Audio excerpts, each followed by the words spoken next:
मैं साजिद खान आप सभी लोगों का अपने YouTube चैनल पे स्वागत करता हूं। तो आज हम डिस्कस करेंगे कि कोविड-19 का रियल एस्टेट पर क्या इंपैक्ट होगा।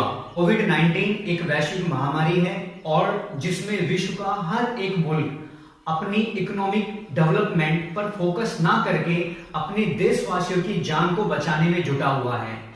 आज अगर हम देखें तो हर एक मनुष्य की अगर कोई प्रायोरिटी है तो खुद की और अपनी फैमिली की हिफाजत करना है।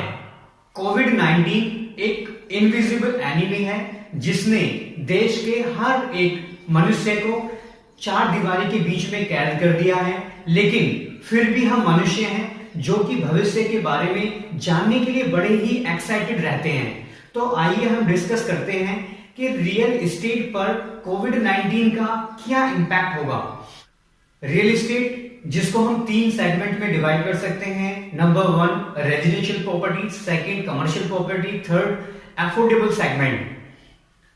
रेजिडेंशियल प्रॉपर्टी में अगर देखा जाए तो जो प्रॉपर्टी अंडर कंस्ट्रक्शन है वो प्रॉपर्टी बहुत ही बुरी तरह से इंपैक्टेड होंगी कोविड-19 की वजह से, क्योंकि कोई भी कस्टमर नहीं चाहेगा कि वो अपने अमाउंट को, अपने सेविंग्स को अंडर कंस्ट्रक्शन प्रॉपर्टी में काफी लंबे समय तक ब्लॉक करे।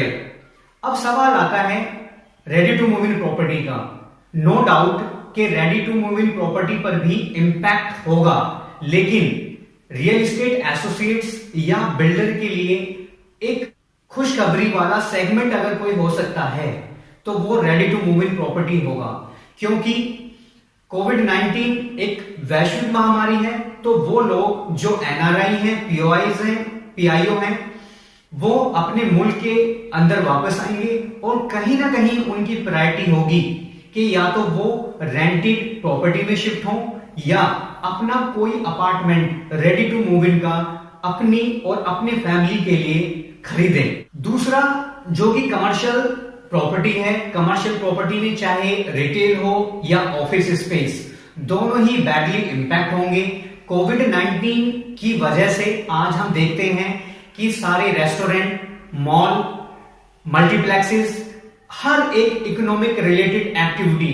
बंद है, जिसका सीधा सीधा इंपैक्ट रिटेल पर तो होगा ही, ऑफिसेस पर भी होगा, क्योंकि हर एक एमएनसीज कंपनी या इंडियन कंपनी जो कि वर्क फ्रॉम होम को प्रायोरिटी दे चुकी है और हर एक एम्प्लॉय अगर काम कर रहा है तो वर्क फ्रॉम होम से कर रहा है। तो ये दोनों सेगमेंट बड़े ही इंपैक्टेड होंगे। थर्ड इंपैक्ट अगर हम देखते हैं तो अफोर्डेबल सेगमेंट की अगर हम बात करें तो जैसा कि हमने पास्ट में भी देखा है कि रियल एस्टेट इंडस्ट्री को अगर किसी ने ड्राइव किया है तो अफोर्डेबल सेगमेंट ने किया है। नो डाउट कि अफोर्डेबल सेगमेंट पर भी इंपैक्ट होगा, अंडर कंस्ट्रक्शन पे होगा, लॉन्चिंग पर होगा, लेकिन वो प्रोडक्ट जो डिलीवर्ड स्टेज पर है या डिलीवर्ड हो चुके हैं, ये सेगमेंट हमेशा कस्टमर की एक बेस्ट चॉइस बना रहा है। चाहे आप ये कहें कि ये बजटेड अपार्टमेंट होते हैं जो हर एक कस्टमर के बजट में आ जाते हैं, तो इस पर भी इंपैक्ट होगा, लेकिन उतना इंपैक्ट नहीं होगा जितना कि अंडर कंस्ट्रक्शन प्रॉपर्टी पे होगा, रिटेल और ऑफिस प्रॉपर्टी पर होगा। मेरी रियल एस्टेट से जुड़े लोगों को सलाह है कि पैनिक बिल्कुल ना हो। जैसा कि श्री रतन टाटा जी ने कहा है कि 2020 जीवित रहने का साल है और इसको लॉस या प्रॉफिट के नजरिए से ना देखें।